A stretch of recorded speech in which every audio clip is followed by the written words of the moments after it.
मौत शहद से ज्यादा शीरीन है मेरे नजदीक, न कि हम सबके।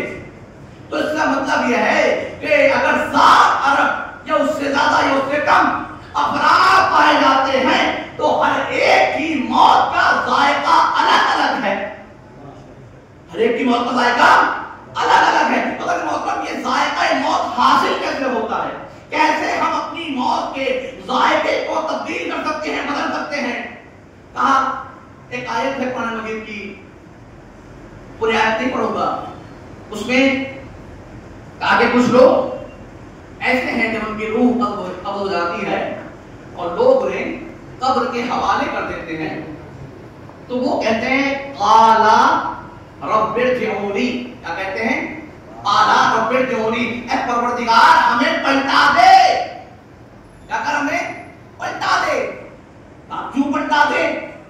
कहा इसलिए कि हमने मौत के जायके को देख लिया, मौत के जायके को देख लिया, लिहाजा हमें पलटा दे। अब इधर जो मैंने आपसे बात पेश की जनाब कासिम की, तो फिर जनाब कासिम ने ये मरहला बताया है शहद का, ये मौत जो है शहद से ज्यादा शीरीन है, तो ये क्यों बताया?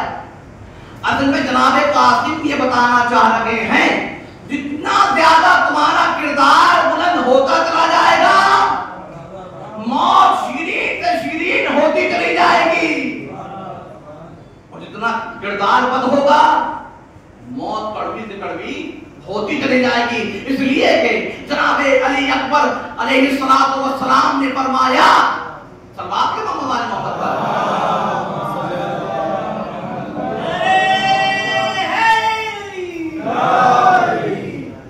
ऐ बाबा अगर हम हक पर हैं तो मौत हम पर आ पड़े या हम मौत पर जा पड़े, अगर हम पर।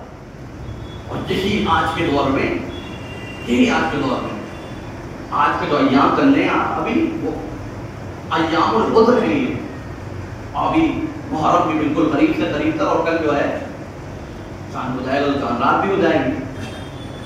अय्यामुल उज़्र की तरह है ये, शहादतों में शहादतें हो रही हैं।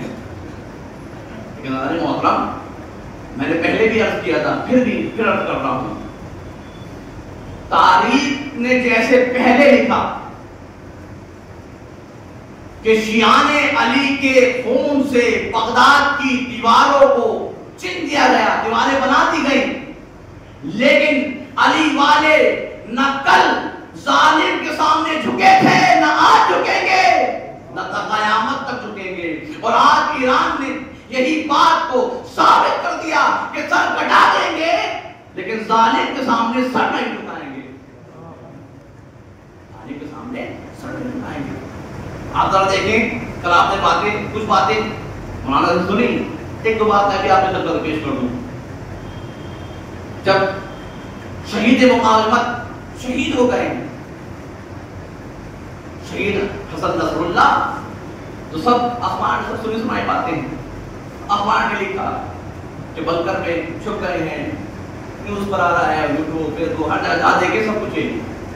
बहरहाल जुमा करीब था, रहबर मुअज़्ज़म ने फरमाया कि जुमे की नमाज हम पढ़ाएंगे। क्या फरमाया?